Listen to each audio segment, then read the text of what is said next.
over the last, let's say 10, 15 years, I sold t-shirts. I used to heat press t-shirts. I sold Organo Gold coffee under the franchise.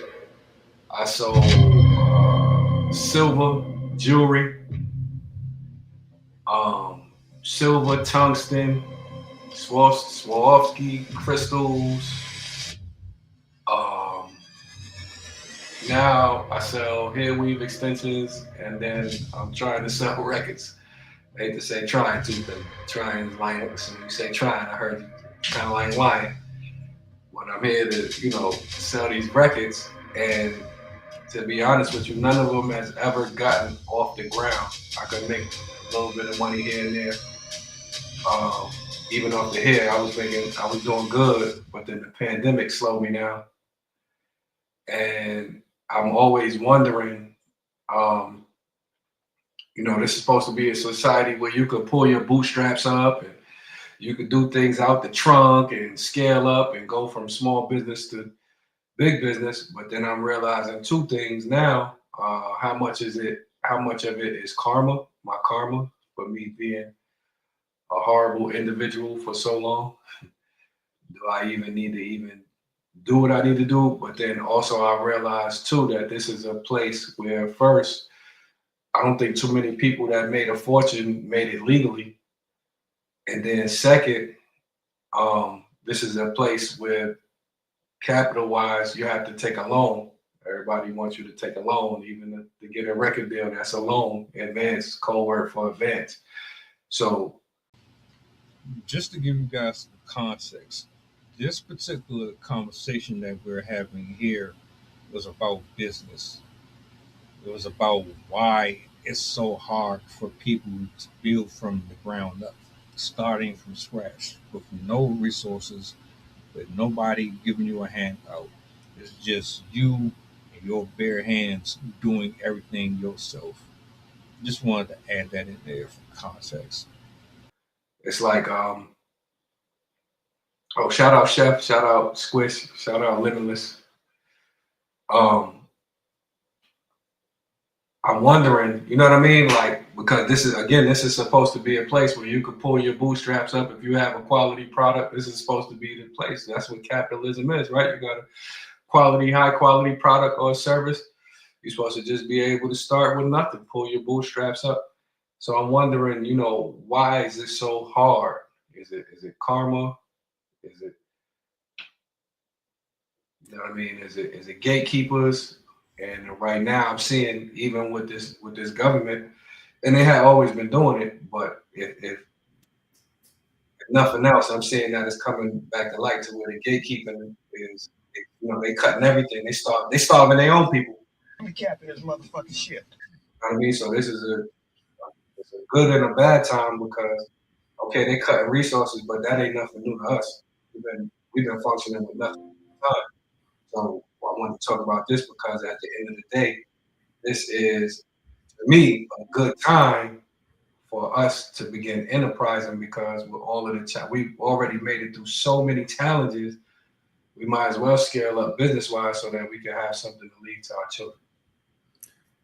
Man, I think the first thing would be the product, right? Is what type of product that you out here pushing, and then knowing the market, because knowing the market, that means there goes the gatekeepers and they got the market cornered, right? Because it's also about marketing and everything else to that specific demographic and all that stuff. Like you mentioned earlier, it takes resources. And with the small businesses, with the exception of our community, most of them start within their own community and they buy from themselves. And then they, build up and start that foundation solid within their own community. And then they work from the inside out, So that's something that we don't necessarily do. And then having a strong and a solid structured business plan.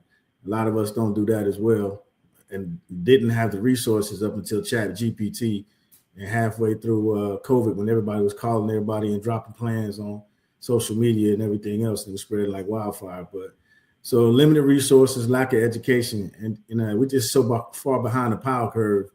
And then you just got to have a machine behind you, because with the resources, you need a bank. And if you play Monopoly, you know how it go.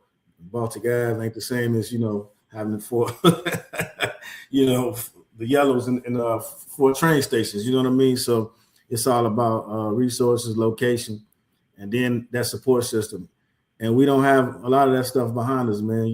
Like you said, traditionally it's talked about by taking out loans. And they say if you use your own money, you definitely don't know nothing about business. And I think a lot of us starting out using our own money because we didn't have credit, and all those other things to go out and use somebody else's resources and their money. So that hence the lack of support that we have within the community. And when we start getting people to try to buy from us instead of trying to get stuff on favors and discounts and loans, you know what I'm saying? So yeah, I think you hit it on a lot of it. And I think all of it are factors. And then you just got to, start calling people out, man, within the community. If you want to see better, you want to do better, you want to buy better, then you got to do better investments. Tabernacle, what's the beast to a dinosaur, nigga? Pterodactyl mixed with a T-Rex. T-Rectodactyl. To kind of go off of that, I've tried to start businesses in my past. I was never very much like, it wasn't like, this is my passion, this is the thing I want to do. So obviously I've never actually had a business. I've never started anything, but it was always like wishful thinking, like, I could do this and get whatever. I forgot exactly which businesses I wanted to do. I think one of them was an art business, which I'm like, kind of have that, I guess, because I do sell art, but I'm in a gallery and I don't have a website or anything like that. But even as a kid, I was always very much like, I'm going to be one of those young entrepreneurs. And clearly that did not happen. And it's because, at least in my circumstance, which I know affects a lot of other people, 2 things actually. Networking is a huge aspect of starting a new business. And it's not an innate skill. Like a lot of people think like, networking is just asking your friends or asking your community or whatever to do something, but it doesn't come naturally for everyone. And it does take skill because it like starting a business is not just about like, hey, can you buy my stuff? Or can you invest in my business? Or can you blah, blah, blah? Like you have to know how to write proposals. You need to know how to reach out to the community in a way that will actually offer value to the right people. You need to know who to go to, who to network with. You'll probably have to go to events to get acquainted with other people, see how other people are doing things. I know that's a big holdup for a lot of people is people, sometimes ego gets in the way and people don't want to ask for help. And when you're starting a business, you really do need to consult with other people, successful owners and unsuccessful owners, to find out what did they do right, what did they do wrong, what are the possible pitfalls that I need to avoid. So you really need to get yourself out there and be humble with it too. It's very, very hard to start a business. I think if I remember correctly, the statistics is like 75% of businesses fail in the first 5 years or something like that. Because if you aren't able to gather a consistent either flow of clientele or a dedicated customer base, you're not going to be successful because you need people that are willing to either share about you and get the word out to a wide variety of people, or you're going to have people that are willing to come back consistently to provide you with a stream of income. Another aspect, which again is something that I really struggle with, going off of consistency, is you need consistency. Like, just like on social media with businesses, you need to be very, very consistent. You can't really, like, you can take time off, but at the very beginning, you basically have to be grinding all of the time. And to take breaks will possibly cause people to forget about you, leave your business, whatever. And it can cost you money. So you have to be as consistent as possible to maintain the business that you're starting. It does very much depend on the type of business you have. Like if you're a shopkeeper, obviously you can have other other employees working with you and stuff like that. But for example, if you're working at something like what you have, Coach, you're going to have to constantly be doing what you're doing all the time.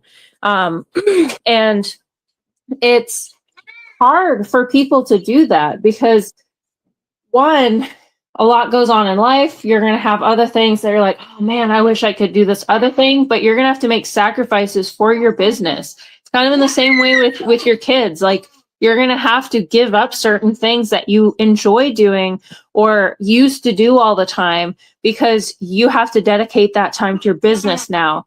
And you have to basically give up some of the stuff that you like to do.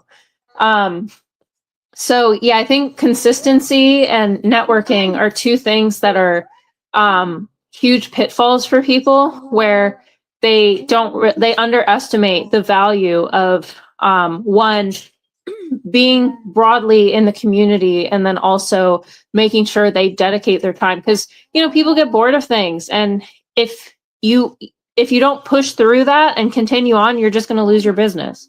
So, or it's going to die off a bit. So, yeah. I want to go in a different direction real quick. Everybody made great points. I want to turn our attention to Hawk Tool Girl. Remember Hawk Tool Girl? Yeah, her. She was doing a public interview, just like we were speaking about earlier. And she said a couple of lines changed her life for 15 minutes. And they made her famous based off of sexual innuendo. That's a market that people tend to invest in a lot. She encapsulated everything that was said here from every angle. You're literally in a triangle right now. So from every talking point that y'all said, that is her. She's the perfect example of what you're talking about. She was an influencer. She wasn't even actually an influencer. She was just a random person on the street that just happened to be in front of a camera one day. She said what she said. She was a new face. Nobody saw her before. And before you know it, everybody got the whole voice things going on. They got the soundboard clipped up for her. She's on platforms having conversations about relationships and all of those different things, all over just that one thing. She didn't go and get educated. She wasn't reading the books. She wasn't sitting down with teams and different men and women about how to put money here and do this. She came up off of mere luck. And I think a lot of people, especially now, they're looking for that one moment, that one situation where they could put a video up and it just does everything that they ever could have imagined it doing. But the problem is, our tour girl, she got everything that she asked for, even if she didn't ask for it. Now what? Now they want you on stage. Now they want you to tell jokes. They give you a podcast. She doesn't do well with the podcast. She gets on stage to perform and tell jokes. She's having a T.I. moment. You see, T.I. just gave up on it. He going back to rap. She thought she could just jump into it. She even tried the whole Bitcoin thing. And she lucky that she came out of that unscathed because people were coming for her neck. People were invested. They said, oh, She doing something new with the Bitcoin. We're going to invest and put millions of dollars in, and then it backfired. And a lot of people were angry. A lot of people were pissed. So, with that being said, if you want to get into anything, just being famous or just being popular is not going to cut it. It don't matter how many followers you got. It don't matter how many likes or reposts you get. If you don't have those fundamentals down and you don't know how to move through all of this stuff, you're gonna fall. You're gonna fall on your face, especially if you ain't got a team or you ain't got somebody that's holding you accountable. Not the yes men, not the people that's telling you that what you're doing is cool, knowing that it's not, it's sloppy. But you gotta have real people around you that's saying, nah, that ain't the move. We need to go back to the drawing board. I yield the mic. I feel you. Same for that Catch Me Outside girl. Went on. Got right. You know? And I hear all the time, all it takes is that one person.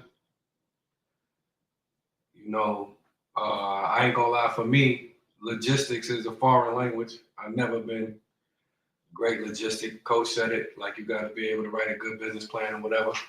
My best thing I know how to do is hand to hand. I know how to get out. You know what I'm saying?